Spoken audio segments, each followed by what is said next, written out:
Заеш, бүгін бір-бірімізге мақсатқа бірге жетеміз. Олай болса балалар, кәнеге үзбекілер әдісі арқылы бір өлең жұмағын таңдайықшы.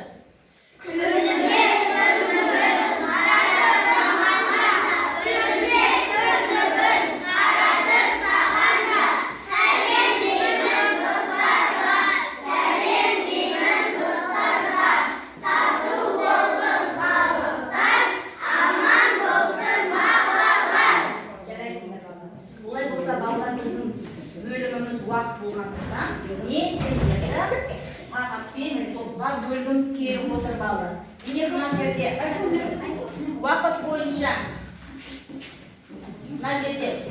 сағаттың уақыты бойынша берілген осы мен топқа бөлінеміз. Уақытты бірді көрсетіп тұр, және үшті көрсетіп тұр. Яғни бірінші топ, екінші топ, үшінші топ. Осы топ бойынша қалаған сағаттарында, уақыттарында алып, топқа бөлінеміз. Кәне, болған бір-бір неден алындар, тез.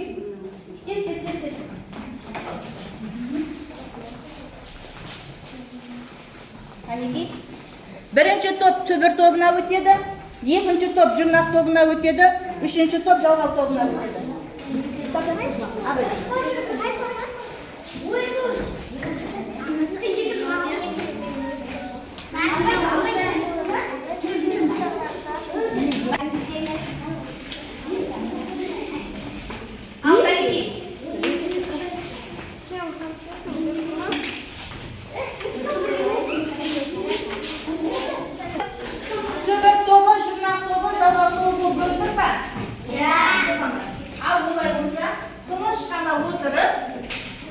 Сабаққа назар аударамыз балалар. Балалар, сабағымызды бастамас бұрын.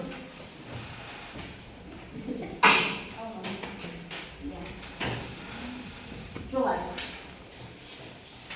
Бүгін мына жерде берілген жеке жұмыс отырады. Нұрайда? Түбірі ал жұрнағы Сұрақ қойып өшті? Ал не не ол? Не лық. Е? Сыйлық отырады. Дәрі. Рауан? Дәрі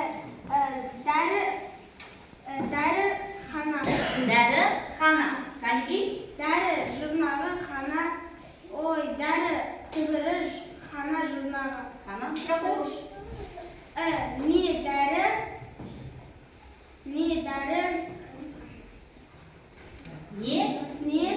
хана. Не дәрі хана отырады. Соңғы.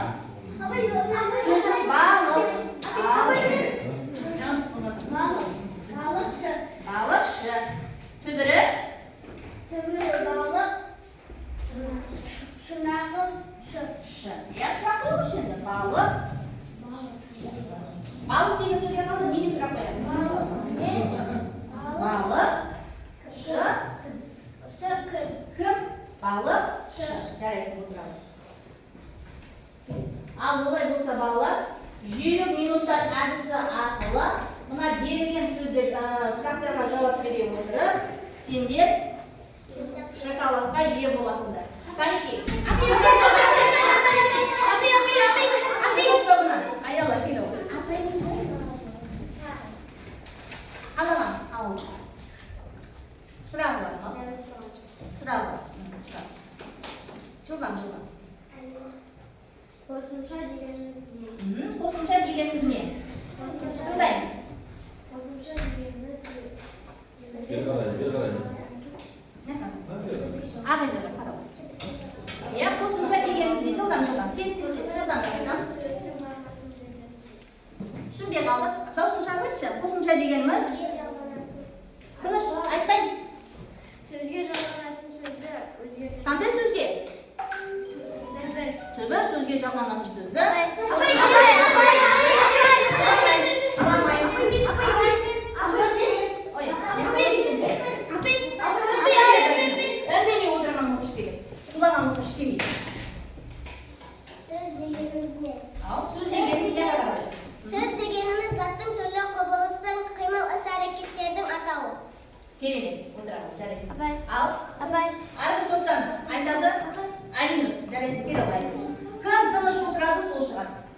Сулаған оқушы шықпайды.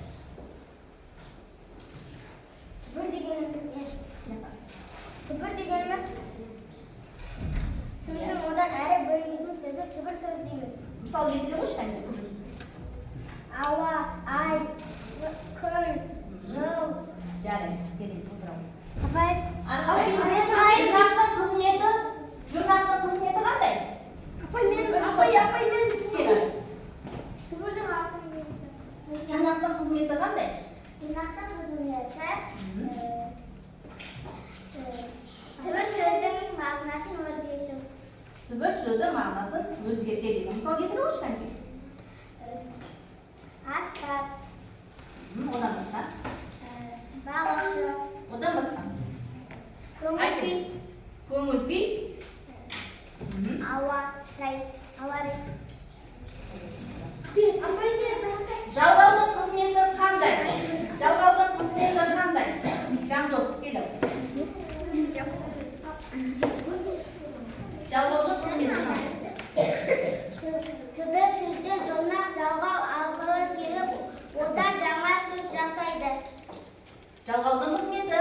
Жалғаудың қызметі түбір жұрнақ жалғаудың атынан келіп жаңа сөз шығарады. Мысал келтіре қойшы қайда? Мысалы, балықшылар. Балықшылар. Ал сөз құрамына талдаймыз. Балық, түбір, шы, жұрнақ, жал, жалғау. Жалғау. Апай, мен шығайын. Апай, Түбірлер сөздер дегеніміз. Сен айта қойшы. түбірлі сөздер дегеніміз түбірден таралатын сөздерді түбірлі сөз дейміз. Мысал келтірші қайда? Мысалы, білім, білімді, білімші.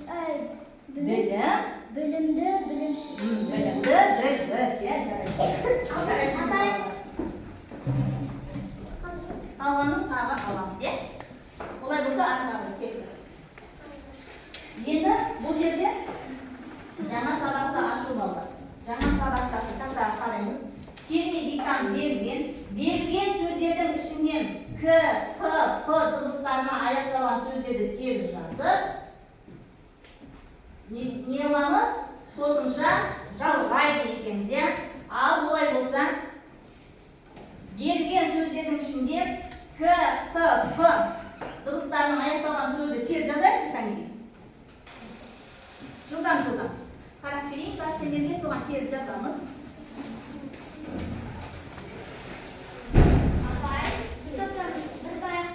Жоқ, бірлесе отыр. Жылдам. Тез, кәнеге. Білгендерімді айтып отырып жазамыз. Білгендерімді айтып отырыңдар да.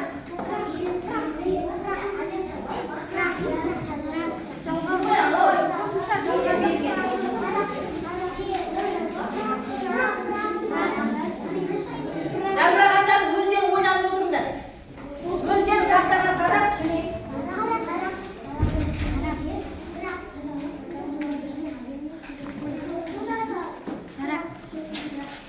Көп жұмыс емес негізі, өзі. Өздері ойланып отырыңдаршы кәнеге. Өздері жауап бересіңдер.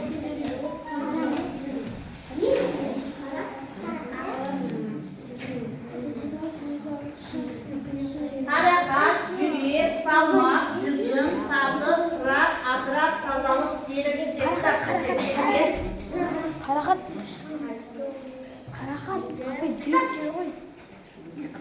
К, Қ, П дыбыстарының аяқталған сөздер теріп жазамыз. Теріп айтуға да болады. Кәнеге.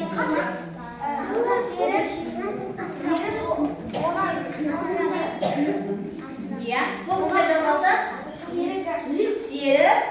Серігі. Жарайсың. Барма тағы. Раяна. Кітап. Оған қосымша жазылса? Кітабы. Жүрегі. Бұл жерде түбірі қайсы? Түбір жүрек. Түбірі жүрек, иә? Жарайсың. Апай. Тілек. Қосымша жалғаймыз. Тілегі. Жарайсың. Тағы. Тағы оқушылар жазбайық. Айта береді. Серік айтып қойды. Басқа.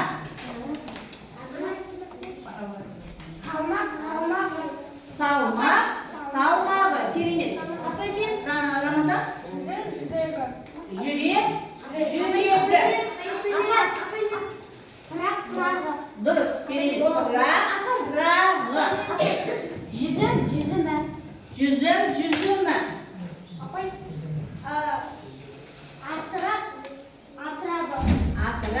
Атырабы. Ал енді балалар ережені ешпей түртпейді. Ал енді ережеге кім айтады ережені? Түбір сөзге кейбір қосымшалар жалғанғанда түбір сөз өзгереді. Түбір сөз өзгеріп не істейді екен? Жазылады екен. Я болашақта ережеге назар аударайық, балалар мінекей.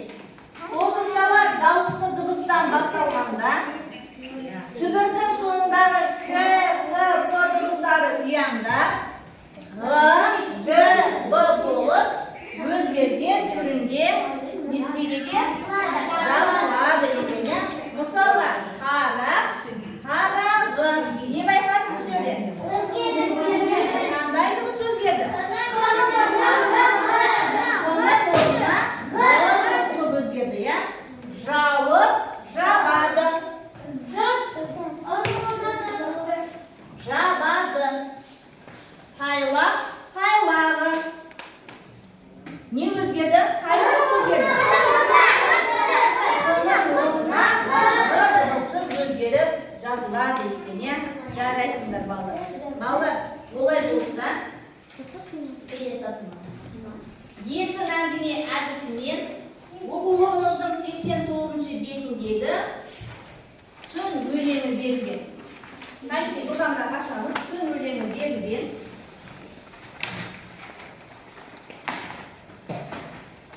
Дайынсыздар? Олай болса, түн өлеңін оқия тыңдаймыз. Мәлімден қалай тыңдаймыз балалар? Екі қолын партаның үстінде, денемізді қойып отырып тыңдайды екенбіз, иә? Қарап қой. Зарина. Ал олай болса бастаймыз балалар. Түн. Ұясына күн батып, айналаны түн басты. Дала мүлгі қалбырап, жым-жыртып қалбасты. Біз де үйге беттедік, енді әкемде теппедік. Ойнасақ та күнізақ құмарына жетпедік. Түнде тыныс аламыз, тез-ақ ұйықтап қаламыз. Жалғасына ойыны түсімізде барамыз. Ал балалар, енді сендерге осы өлеңнің мазмұнына қарай басшылыққа ала отырып сұрақ қоямын.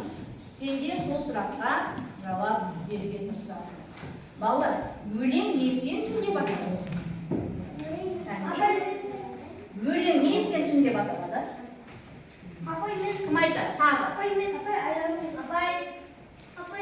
Тағы басқа оқушы. Өлең неліктен түнде аталады? Басқа оқушы, басқа. Кім бар? Рамазан айтып оқушы. Өлең неліктен түнде аталады?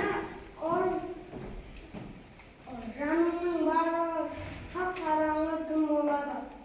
Қараңғы түн болады. Жалғастырамыз ба? Кім жалғастырады? Кім бар? Асынан. Апай мен. Асын. Інжу. Неліктен түнде аталады өлең? Себебі оның жандағы жан-жағының бәрі қап-қара. Яғни күн ұясына батып, неге айналады? Қараңғылыққа айналады. Қолдырамыз ба?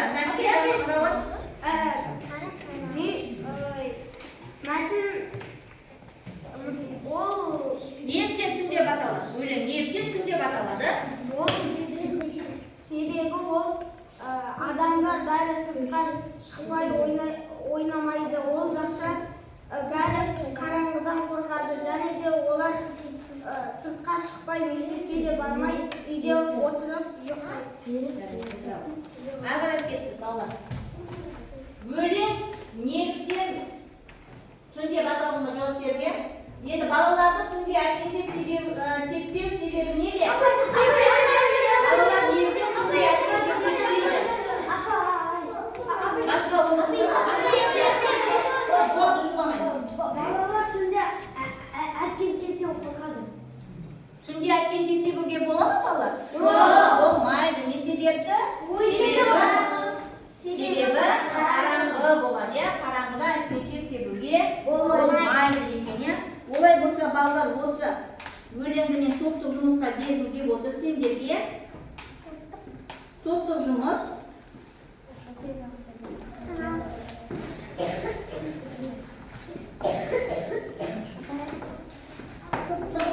топпен бірлесе отырып жұмыс жасаймыз.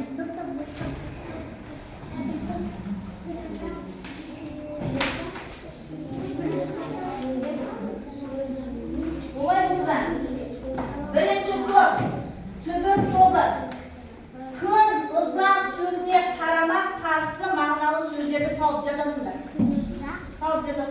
Екінші топ, өлеңдегі іштей оқып, уақытқа байланысты берілген сөздерді теріп жазасыңдар. Жұрнақ тобы.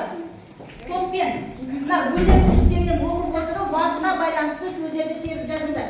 Үшінші топ, түн мезгілін күндізгі уақытпен салыстыр. Болған топ, сенде дайынсыңдар ма? Дайын болған топ белгі береміз.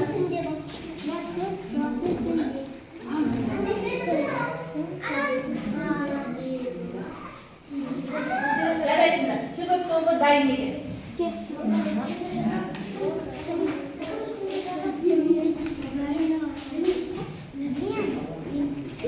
Күн ұзақ сөзіне қарамай қарсы сөзді табуға сендерге. Ал екінші топ жұрнақ тобы да дайын екен. Сендерге қандай тапсырма берді? Өлеңді іштей оқып, уақытқа байланысты берілген сөздерді теріп жаз дейді. Ақылдасамыз. Сендерге түн мезгілін күндізгі уақытпен салыстыр. Яғни түн мезгілін күндізгі уақытпен қалай салыстырамыз?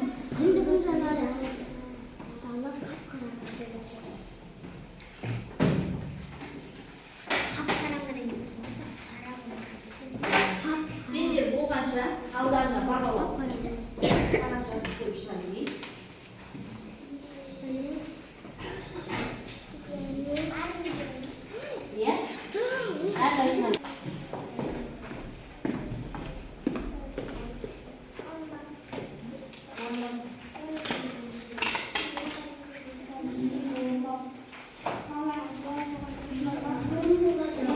баға берем, бұл бағаларды жазып. Сабақтың соңында кім қанша бал алды?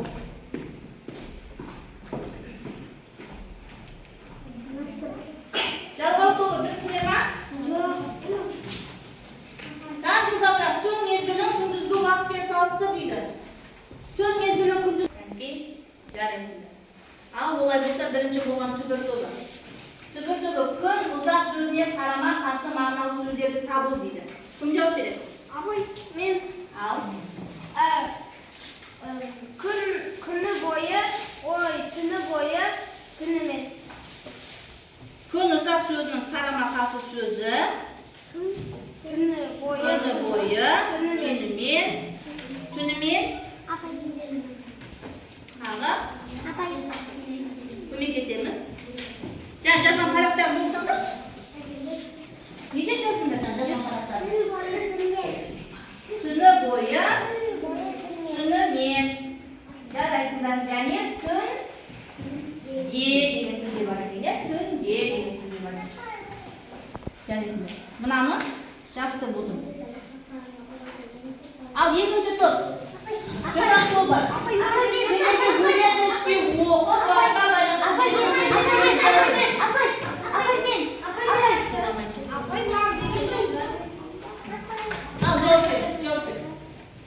Күн, күнізақ түнде. Біреуін ғана жапсырыңдар. Қандай маңдай? Күн, күнізақ түнде. Яғни уақытқа байланысты сөздер. Күн, күнізақ түнде. күнұзақ, түнде. Керемет, жарайсыңдар. Жабыстыңдар, ана неге жабыстырып отырыңдар? Жазылуын жабыстырып отырыңдар. Ал үшінші жалғау тобы сендерге күн мезгілін күндізгі уақытпен салыстыр дейді. Ал түн мезгілін күндізгі уақытпен қалай салыстырыңдар?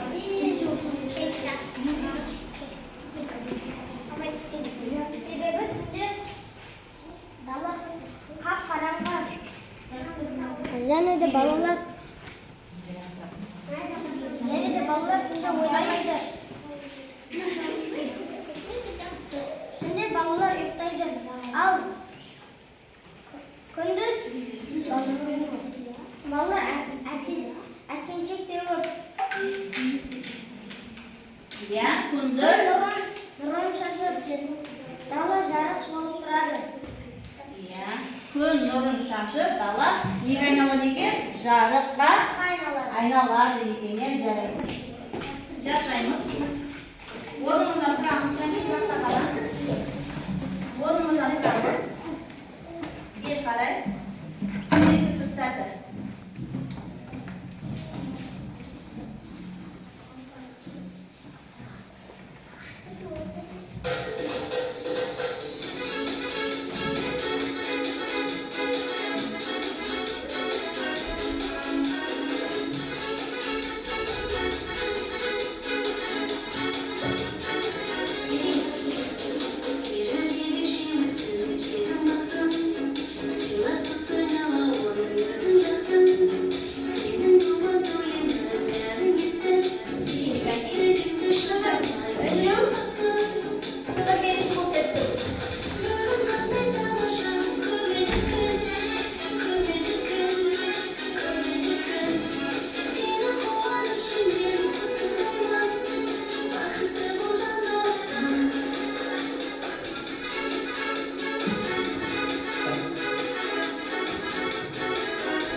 Оқылымындағы 37-ші жаттығуға қараймыз балалар. Дәптермен жұмыс.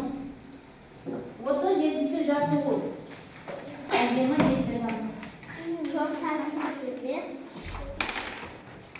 оқулығымыздың 90-ші бетіндегі 37-ші жаттығу. Бұл жерде мәтінді қатесіз әрі көркем жаз деген.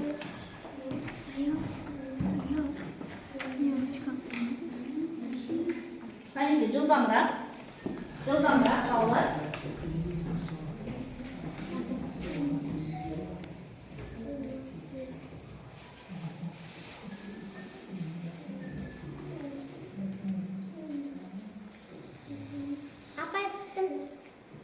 Болдық па?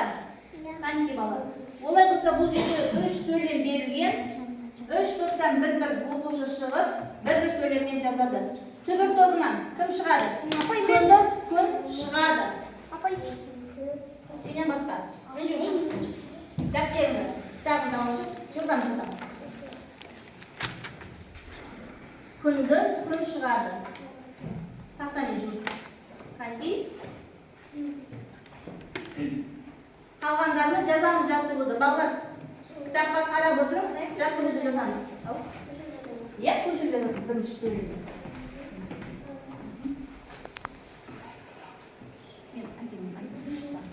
Күндіз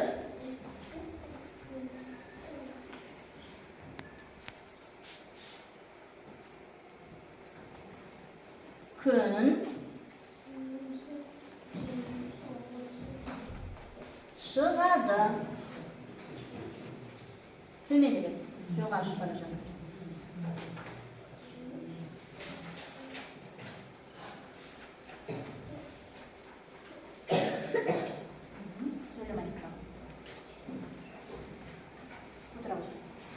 Келесі топ.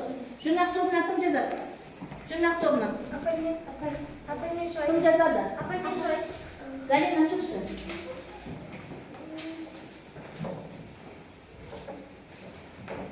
Кітабын қой сонымен аша берем.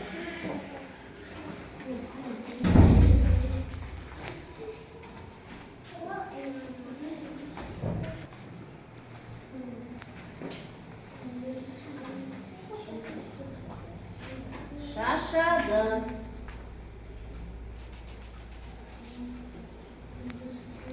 Төменірек. Шашады. Сөйлем аяқталды. Жарайсың отырады. 90-шы беттегі оқулығының 38-ші жаттығуға қарай пішіндерді сәйкестендіріп, өлең құрап жазамыз. Бұны жұптық жұмыс. Яғни жұп-жұбымен бірге отырып жұмыс жасаймыз. Иә, пішіндерді сәйкестендіріп, өлең құрап жазамыз. Сен екеуің.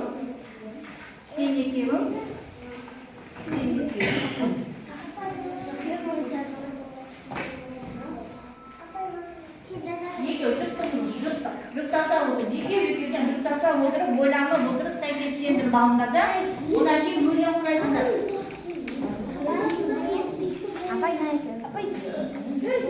Мынаға, кітапқа емес, мынаға сәйкестендіріп, екеу жұптасып отыр.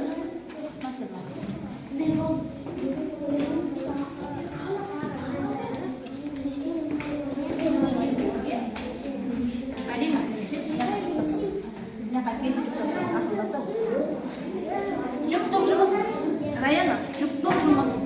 Пішіндерді сәйкестендіріп аламыз, пішіндерді бір-бірімен, одан кейін өлең құрап жазамыз. Ручкамен.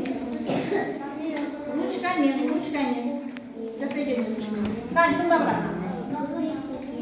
Зарина, өзің емес, ойланып отырып, бір-бірпен ойланып отырып.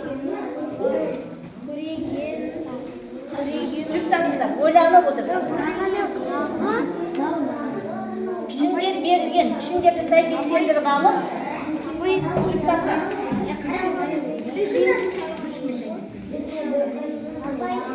Апай болды.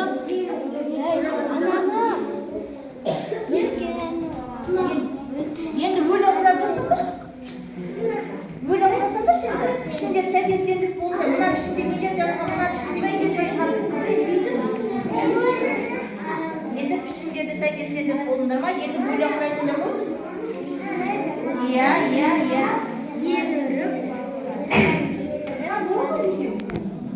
Пішіндерді сәйкестендіріп болыңдар.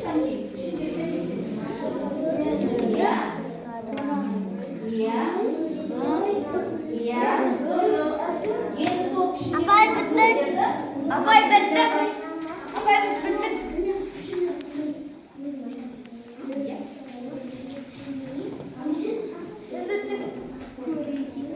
Апай біз біттік. Жылдамдыртамыз.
төмен қырағы, елеңдеп құлағы едіріп тұрады, я жайында. Ал енді балалар осы жерде қарамен берген сөздер оқыңдаршы. Қарамен берген сөздер құлағы. Ал енді осыны құлағы деген түбірге қосымша жазайықшы, құлағы деген сөзге. Қосымша. Түбірі қайсы? Қосымшасы қайсы? Бірінші қосымша жалғау. Құлағы.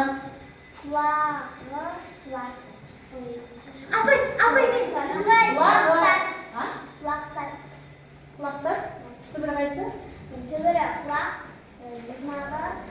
Не байқадың бұл жерде? Құлақ, құлағы дейді.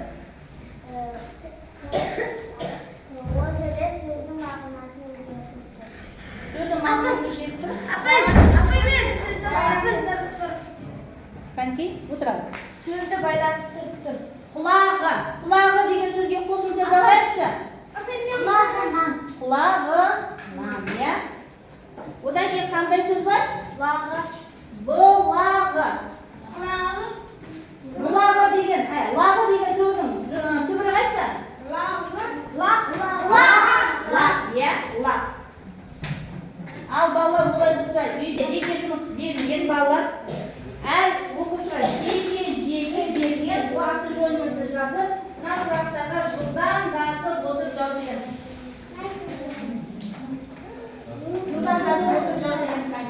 Жеке жылдам аты жөндерімізді жазып алыңдар.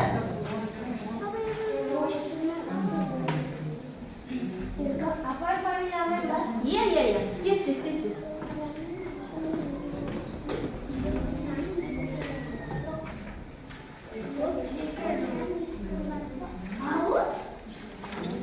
Қайдеге жылдамдатамыз.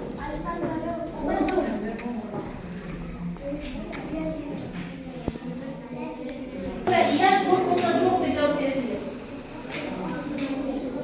Себебін айтып кетсеңдер тіптен жақсы. Не себепті?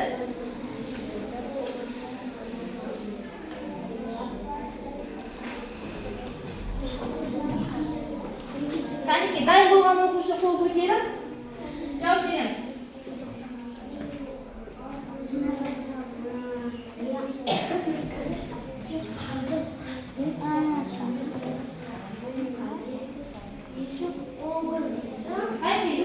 Кәнеке, жылдам.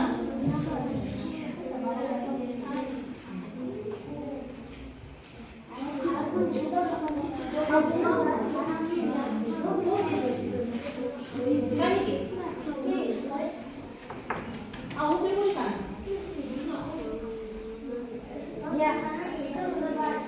Қосымшаның екі түрі бар ма? Иә ма жоқ ба? Иә, екі түрі бар екен, иә? Ал? Ануар әкесіне құдықтан су әкеліп берді. Қарамен жазған сөздегі қосымшама жоқ ма? Қосымшама дейді. Қосымшама қарамен берілген сөз. Оқшы, құдықтан. Жалғау ма? Иә, дұрыс екен, иә? Одан кейін биші, оқышы, жұмысшы. Бұл сөздер қосымшаласа жазылуы ма? Жоқ, дұрыс жауап бересің. Қардың түсі арқылы қарамен жазылған сөздегі қосымша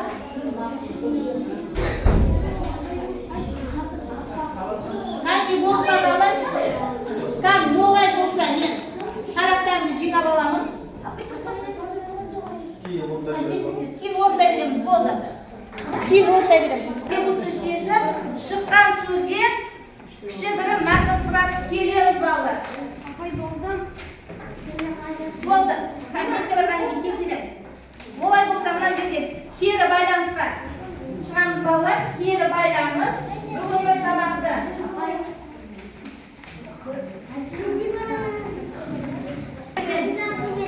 суреттерге қояр, сол сурет арқылы мынаға балалар жылдам балалар. Жылдам.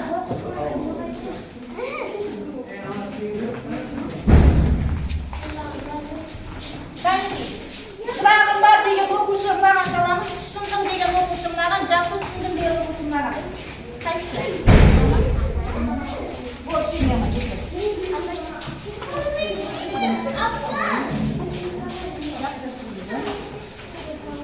Мына